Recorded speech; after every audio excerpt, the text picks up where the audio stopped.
বিসমিল্লাহির রহমানির রহিম। সুপ্রিয় শিক্ষার্থীরা, আশা করি তোমরা সবাই ভালো আছো। বরাবরের মতো পুলিশ লাইন্স স্কুলের অনলাইন ক্লাসে তোমাদের জানাই স্বাগতম। আজকে আমার আলোচ্য বিষয় অষ্টম শ্রেণীর বাংলা প্রথম পত্র বিষয়ের গদ্য তৈলচিত্রের ভূত।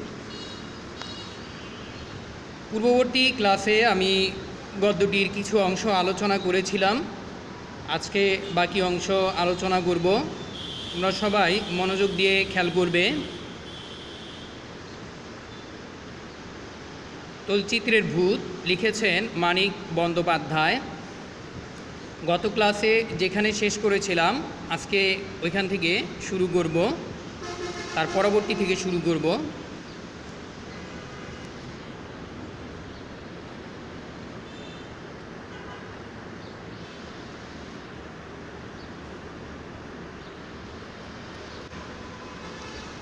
বড়লোক কৃপণ মামার যে ধরনের আদর বেচারি চিরকাল পেয়ে এসেছে, অর্থাৎ নগেন যে ধরনের আচরণ পেয়ে এসেছিল তার মামার থেকে, তাতে মামার পরলোক যাত্রায় তার খুব বেশি দুঃখ হবার কথা নয়। অর্থাৎ মামা থেকে সে তেমন একটা আদর পায় নাই। যতটুকু আদর সে পেয়েছিল তাতে মামার মিলে তার তেমন দুঃখ হওয়ার কথা না। বাইরে মামাকে খুব শ্রদ্ধাভক্তি দেখালেও মনে মনে নগেন যে তাকে প্রায়ই জমের বাড়ি পাঠাতো তাও পরাশর ডাক্তার ভালো করেই জানতেন। যে বাইরে থেকে সে মামাকে খুব শ্রদ্ধা ভক্তি এগুলো দেখালো, মনে মনে সে মামাকে গালিগালাজ করত এবং তার অকল্যাণ কামনা করত। এই বিষয়টি পরাশর ডাক্তার ভালো করেই জানতেন। পড়ার খরচের জন্য হওয়ার কারণ শেষ সময়ে কি ভেবে তার মামা তার নামে মোটা টাকা করে রেখে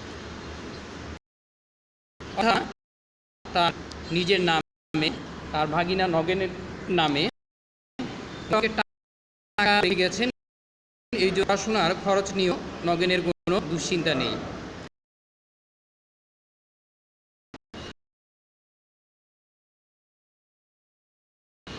পরাশর ডাক্তারের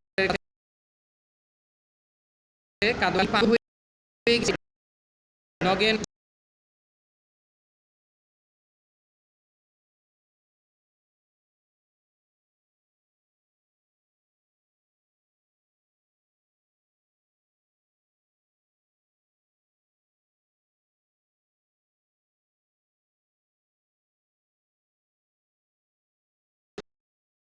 করলো।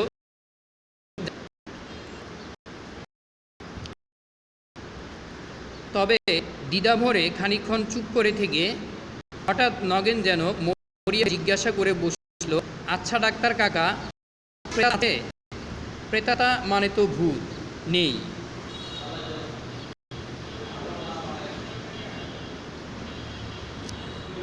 নেই, তবে অনেকক্ষণ ইতস্তত করে অনেক ভূমিকা করে অনেকবার শিউরে উঠে নগেন ধীরে ধীরে আসল ব্যাপারটা খুলে বলল। চমকপ্রদ বলতে বোঝায় যে কাহিনীতে চমক রয়েছে, আশ্চর্য বিষয় রয়েছে। বিশ্বাস করা শক্ত হলো পরাশর ডাক্তার বিশ্বাস করলেন। মিথ্যা গল্প বানিয়ে তাকে শোনাবার ছেলে যে নগেন নয় তা তিনি জানতেন।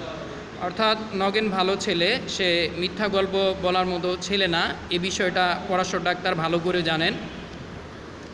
মামা তাকেও প্রায় নিজের ছেলেদের সমান টাকা করি দিয়ে গেছেন জেনে প্রথমটা নগেন একেবারে স্তম্ভিত হয়ে গিয়েছিল। অর্থাৎ সে আশ্চর্য হয়ে গিয়েছিল যে মামা তার নিজের ছেলেদের যতটুকু টাকা করি দিয়ে গেছেন নগেনকে, অর্থাৎ তার ভাগিনাকেও সমপরিমাণ টাকা করি দিয়ে গেছেন। এতে নগেন অনেকটাই আশ্চর্য হয়েছে। মামার এরকম উদারতা সে কোনোদিন কল্পনাও করতে পারেনি।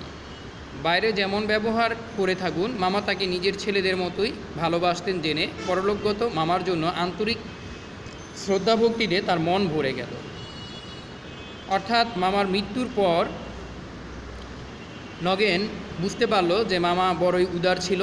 বাইরে যেরকমই ব্যবহার করুক না কেন সে নগেনকে তার ছেলেদের সমান অধিকার দিয়েছে, এটা ভেবেই মামার প্রতি নগেনের শ্রদ্ধা আসলো। আর সেই সঙ্গে জাগলো একরকম দেবতার মতো মানুষকে, আর সেই সঙ্গে জাগলো এরকম দেবতার মতো মানুষকে সারা জীবন ভক্তি ভালোবাসার ভান করে ঠকিয়েছে ভেবে দারুণ লজ্জার অনুতাপ। এখন নগেনের মধ্যে অনুতাপ এলো এই কারণে যে সে তার মামাকে যে ভালোবাসা দিয়েছিল সেটা ছিল তার অভিনয়। তা এখন সে ভাবলো যে মামা তাকে এতটাই পছন্দ করতেন, তার জন্য এত কিছু করলেন যে মৃত্যুর পরে ছেলেদের সমপরিমাণ টাকা কড়ি লিখে দিয়ে গেল, কিন্তু সেই মামাকে সে জীবিত থাকা অবস্থায় ভক্তি ভালোবাসার ভান করে ঠকিয়েছে। এটা ভাবতেই হলো এবং সে অনুতপ্ত হলো। শ্রাদ্ধের দিন হিন্দুদের পরবর্তী তার আত্মার শান্তি কামনা অনুষ্ঠান করা হয়, সেটাকে বোঝায় শ্রাদ্ধ। তো তার মামার শ্রাদ্ধের দিন অনেক রাত্রে বিছানায় শুতে যাওয়ার পর অনুতাপটা যেন বেড়ে গেল। সে আরও অনুতপ্ত হতে লাগলো যে সে মামাকে ঠকিয়েছে, অথচ মামা তাকে অনেক আদর করত, অনেক ভালোবাসত। শুয়ে শুয়ে সে ছটফট করতে লাগলো। হঠাৎ এক সময় তার মনে হলো সারা জীবন তো ভক্তি শ্রদ্ধার ভান করে মামাকে সে ঠকিয়েছে, এখন যদি সত্য সত্যই ভক্তি শ্রদ্ধা জেগে থাকে, লাইব্রেরি ঘরের মামার তৈলচিত্রের পায়ে মাথা ঠেকিয়ে প্রণাম করে এলে হয়তো আত্মগ্লানি একটু কমবে, মনটা শান্ত হবে। তো নগেন মনে মনে ভাবলো যে মামা জীবিত থাকা অবস্থায় সে তো ভক্তি শ্রদ্ধার ভান করে অভিনয় করে মামাকে ঠকিয়েছে, তা এখন মামার যে তৈলচিত্রটি রয়েছে লাইব্রেরিতে, সেটাতে যদি সে তৈলচিত্রের পায়ে মাথা ঠেকিয়ে প্রণাম করে তাহলে হয়তো তার মনের যে কষ্ট, তার মনের যে অনুতাপ, এটা হয়তো একটু কমবে, তার মনটা হয়তো শান্ত হবে। এটা সে ভাবতে লাগলো। রাত্রি তখন প্রায় 3টা বেজে গেছে। সকলে আলো নিভিয়ে শুয়ে পড়েছে, বাড়ি অন্ধকার। এত রাত্রে ঘুমানোর বদলে মামার তৈলচিত্রের পায়ে মাথা ঠেকিয়ে প্রণাম করার জন্য বিছানা ছেড়ে উঠে যাওয়াটা যে রীতিমতো খাপছাড়া ব্যাপার হবে সে জ্ঞান নগেনের ছিল, যে আসলে ব্যাপারটা একটু অন্যরকম, যে এত রাত্রে সে মামার তৈলচিত্রের পায়ে মাথা ঠেকিয়ে প্রণাম করার জন্য বিছানা ছেড়ে গেল, কারণ রাত তখন প্রায় 3টা। তাই কাজটা সকলের জন্য স্থগিত রেখে সে ঘুমোবার চেষ্টা করল। তাই সে কাজটা সকালের জন্য স্থগিত রাখলো, যে এত রাত্রে যাওয়া ঠিক হবে না, সকালের জন্য কাজটা বন্ধ রেখে সে ঘুমোবার চেষ্টা করল। কিন্তু তখন তার মাথা গরম হয়ে গেছে, মন একটু শান্ত না হলে যে ঘুম আসবার কোনো সম্ভাবনা নেই, কারণ সে মনে মনে অনুতপ্ত। তো তার মনটা শান্ত করার প্রয়োজন। কিছুক্ষণ এপাশ ওপাশ করার পর সেটা ভালো করেই টের পেয়ে শেষকালে মরিয়া হয়ে সে বিছানা ছেড়ে উঠে পড়ল। লাইব্রেরিটি নগেনের দাদামশায়ের আমলের। লাইব্রেরি সম্পর্কে নগেনের মামার বিশেষ কোনো মাথা ব্যথা ছিল না। তার আমলে গত 30 বছরের মধ্যে লাইব্রেরির পিছনে একটি পয়সাও খরচ করা হয়েছে কিনা সন্দেহ। অর্থাৎ নগেনের মামা লাইব্রেরির পিছনে কোনো খরচ করেনি। আলমারি কয়েকটি অল্প দামি আর অনেক দিনের পুরনো, ভেতরগুলি বেশিরভাগ অদরকারি বাজে বইয়ে ঠাসা, এবং উপরে বহুকালের ছেঁড়া মাসিকপত্র অর্থাৎ ম্যাগাজিন আর নানা রকমের ভাঙাচোরা গাদাগোড়া মানে একসাথে বোঝাই করা। টেবিলটি এবং চেয়ার কয়েকটি খুব সম্ভব অন্য ঘর থেকে পেনশন পেয়ে এ ঘরে স্থান পেয়েছে। অর্থাৎ অন্য ঘরের চেয়ার টেবিল এগুলো লাইব্রেরির ঘরে স্থান দেওয়া হয়েছে। তার মানে লাইব্রেরিটি নিয়ে নগেনের মামার তেমন কোনো মাথা ব্যথা ছিল না, যেখানে নতুন বই আনতে হবে, নতুন আসবাবপত্র আনতে হবে, এরকম কোনো চিন্তাভাবনা নগেনের মামার ছিল না। আর লাইব্রেরিটি ছিল নগেনের দাদামশায়ের আমলের। তো পুরাতন আসবাবপত্র দিয়েই লাইব্রেরিটি চলছিল। দেয়ালে 3টি বড় বড় তৈলচিত্র। তাহলে দেয়ালে কয়টি তৈলচিত্র ছিল? 3টি। সস্তা ফ্রেমে বাঁধানো কয়েকটা সাধারণ রঙিন ছবি ও ফটো টাঙানো। অর্থাৎ রঙিন ছবি এবং ফটোগুলো যে ফ্রেমে টাঙানো ছিল সেই ফ্রেমগুলো ছিল সস্তা। তার মানে লাইব্রেরিতে তেমন কোনো জাঁকজমক ছিল না, চাকচিক্য ছিল না। লাইব্রেরিটি ছিল একবারেই সাদামাটা। তাছাড়া কয়েকটা পুরানো ক্যালেন্ডারের ছবিও আছে। কোনোটাতে ডিসেম্বর, কোনোটাতে চৈত্র মাসের 12 তারিখ লেখা কাগজের ফলক এখনও ঝুলছে। তৈলচিত্রের একটি নগেনের দাদামশায়ের। লাইব্রেরিটিতে তৈলচিত্র ছিল কয়টি? 3টি। এর মধ্যে একটি নগেনের দাদামশায়ের, একটি দিদিমার এবং অপরটি তার মামার। দাদামশায় আর দিদিমার তৈলচিত্র দুটি একদিকের দেয়ালে পাশাপাশি টাঙানো আছে। মামার তৈলচিত্রটি স্থান জুড়ে আছে পাশের দেয়ালের মাঝামাঝি। তাহলে দাদামশাই আর দিদিমার তৈলচিত্রটি ছিল দেয়ালের এক পাশে, আর তার মামার তৈলচিত্রটি দেয়ালের মাঝামাঝি ছিল। কারো ঘুম ভেঙে যাবে ভয়ে নগেন আলো জ্বালেনি, কিন্তু তাতে তার কোনো অসুবিধা ছিল না। ছেলেবেলা থেকে এ বাড়ির আনাচ কানাচের সঙ্গে তার পরিচয়। আমরা খেয়াল করলে দেখব যে ঘরের আনাচ কানাচের সাথে যদি আমাদের পরিচয় থাকে, তাহলে আমরা আলো ছাড়াই কোনো জিনিস খুব সহজে খুঁজে পাই। তো নগেনেরও এই বাড়ির আনাচ কানাচের সঙ্গে পরিচয় ছিল, এজন্য তার আলো জ্বালানোর কোনো প্রয়োজন হয়নি। লাইব্রেরিতে ঢুকে অন্ধকারে সে মামার তৈলচিত্রের কাছে এগিয়ে গেল। অস্ফুট স্বরে, মানে হালকা স্বরে, আমায় ক্ষমা করো মামা বলে যেই সে তৈলচিত্রের পায়ের কাছে আন্দাজি স্পর্শ করেছে, যেহেতু আলো নেই এজন্য সে আন্দাজি স্পর্শ করেছে। বর্ণনার এখানে পৌঁছে নগেন শিউরে চুপ করে গেল। তার মুখ আর বেশি ফ্যাকাশে হয়ে গেছে। এই যে সে ডাক্তারের কাছে, পরাশর ডাক্তারের কাছে বলছিল, বর্ণনা করছিল, তো স্পর্শ করেছে এতটুকু কথা পর্যন্ত পৌঁছে সে শিউরে চুপ করে গেল। তার দু চোখ বিস্ফোরিত, মানে তার দু চোখ বড় বড় হয়ে গিয়েছে, যে চোখ বের হয়ে গেলে সামনের দিকে যেরকম হয় এরকম হয়ে গিয়েছে। তারপর তো পরাশর ডাক্তার জিজ্ঞেস করলো যে তারপর কি হয়েছিল। নগেন ডোক গিলে জিভ দিয়ে ঠোঁট চেটে বলল, যেই ছবি ছুঁয়েছি ডাক্তার কাকা, কে যেন আমাকে জোরে ধাক্কা দিয়ে ঠেলে ফেলে দিল। সমস্ত শরীর ঝনঝন করে উঠল। তারপর আর কিছু মনে নেই। জ্ঞান হতে দেখি সকাল হয়ে গেছে। আমি মামার ছবির নিচে মেঝেতে পড়ে আছি।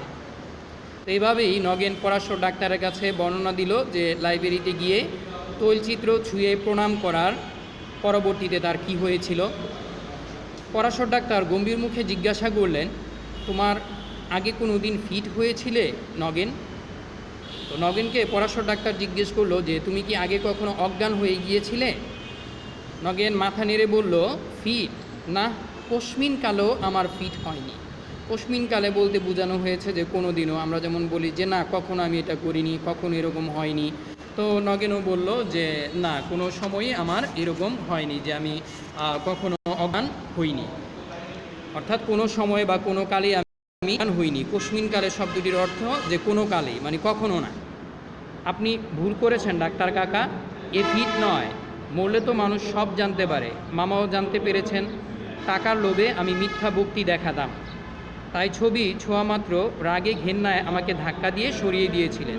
তাহলে নগেনের মনের ধারণা যে সে যেহেতু জীবিত অবস্থায় তার মামাকে কোনো ভক্তি শ্রদ্ধা করেনি, মামা মারা যাওয়ার পরে ভক্তি শ্রদ্ধা করছে, এবং এটা তার মামা জেনে গিয়েছে এবং জেনে ঘৃণা ভরে তাকে ধাক্কা দিয়ে সরিয়ে দিয়েছে। সবটা শুনুন আগে, তাহলে বুঝতে পারবে। সমস্ত সকাল নগেন মরার মতো বিছানায় পড়ে রইল। এই চিন্তাটাই কেবল তার মনে ঘুরপাক খেতে লাগলো। ভক্তি ভালোবাসার ছলনায় টাকা আদায় বলে পরলোকে গিয়েও তার উপর মামার এমন জোরালো বৃতৃষ্ণা জেগেছে যে তার তৈলচিত্রটি পর্যন্ত তিনি তাকে স্পর্শ করতে দিতে রাজি নন। অর্থাৎ এখানে নগেনের মনে একটি কুসংস্কার কাজ করছে যে তার মামা মারা যাওয়ার পরে হয়তো বুঝতে পেরেছে যে এখন সে তাকে মন থেকে শ্রদ্ধা করছে না, তার মন থেকে শ্রদ্ধা করছে না এবং বেঁচে থাকতে তাকে শ্রদ্ধা করেনি, এজন্য তার উপরে মামার কি একটি ঘৃণা জন্মেছে। যাই হোক, নগেন একালের ছেলে। প্রথম ধাক্কাটা কেটে যাবার পর তার মনে নানা রকম দ্বিধা সন্দেহ জাগতে লাগলো। কে জানে রাতে ঘটেছে তা নিছক স্বপ্ন কিনা। ধৈর্য ধরতে না পেরে দুপুরবেলা সে আবার লাইব্রেরিতে গিয়ে মামার তৈলচিত্র স্পর্শ করে প্রণাম করল। একবার যদি মামা রাগ দেখিয়ে থাকেন আবার দেখাবেন না কেন?